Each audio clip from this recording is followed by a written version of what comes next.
In the previous video, I showed you how to set up an AmigaOS cross-compiler on your machine. So the next step is to set up a good code editor or IDE. And my current favorite is VS Code. So I'm going to show you how to integrate the cross-compiler into VS Code. And by that, I mean be able to run the cross-compiler directly from within VS Code, because you could just open up VS Code and the terminal window and build your code in the terminal window separately, which works, but it's rather inconvenient and inefficient. So let's get started. First up, if you don't have VS Code already, then head over to the VS Code website and download and install it. So you can find it at code.visualstudio.com/download. Although if you're on Linux, then I recommend heading over to the docs, set up Linux and use the installation instructions there. I think that's a better option than downloading it from here. And once you have that, then run VS Code. Head over to the extensions section and you want to look for dev containers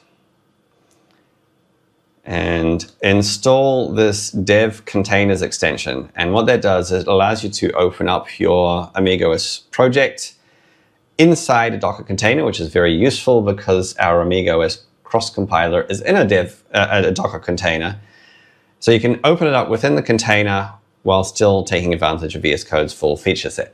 Very useful. While you're at it, also, because you're almost certainly writing code in C and C++, install the C/C++ extension pack. All right, this one installs a bunch of extensions that are very useful when you're writing C/C++ code. And that's the setup done.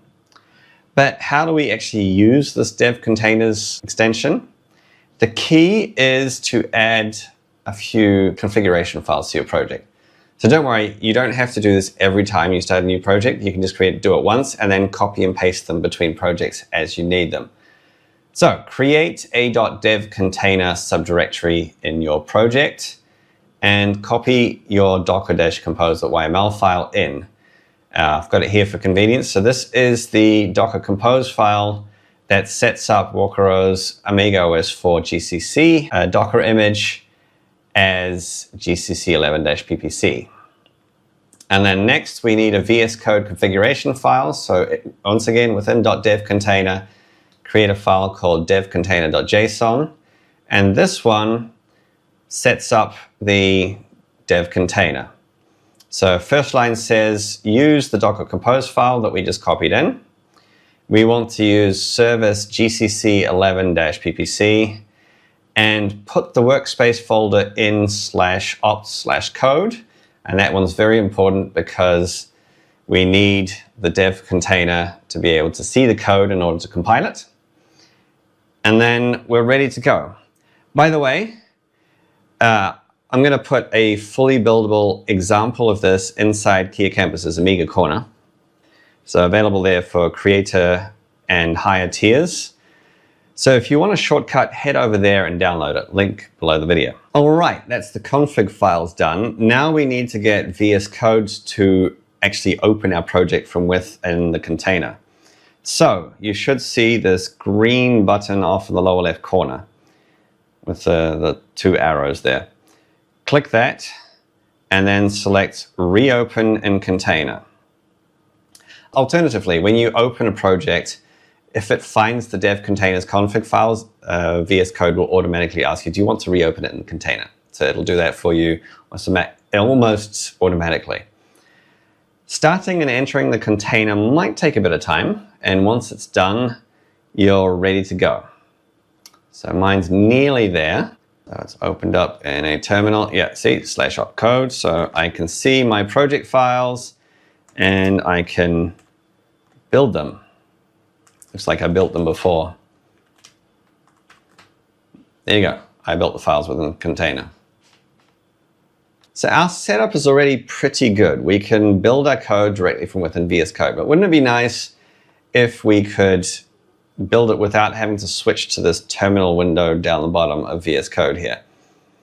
And to do that, we need to add another config file, but this time within the .vs code subdirectory, you add a tasks.json, and you can create a bunch of build tasks. Exactly what goes in this file depends on what type of what kind of build system you have.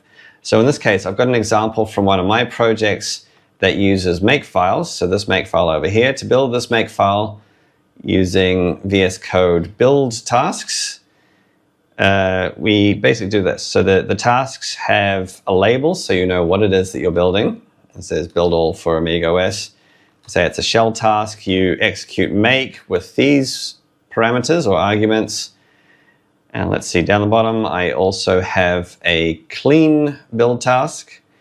And once you save this task.json, then instead of having to select the terminal down here, you can simply push Control-Shift-B and then choose the build task you want to run. So let's clean it first and then run Control-Shift-B and click Build All AmigaOS. And there you go, it's building it again. If you forget the keyboard shortcut, you can always head over to the terminal menu over here and you've got Run Build Task. So you can click here or you can see Control-Shift-B. And just like that, we can conveniently work on our AmigaOS software projects directly from within VS Code. Quick reminder that a template project containing all of these configuration files, a project set up, ready to build, is available to be downloaded from the Kea Campus's Amiga Corner. So I'll leave a link for that in the description. And that's it for now. I will see you next time when I'll show you how to do the last step, which is to copy your compiled files from your cross-compiler to an actual Amiga for testing.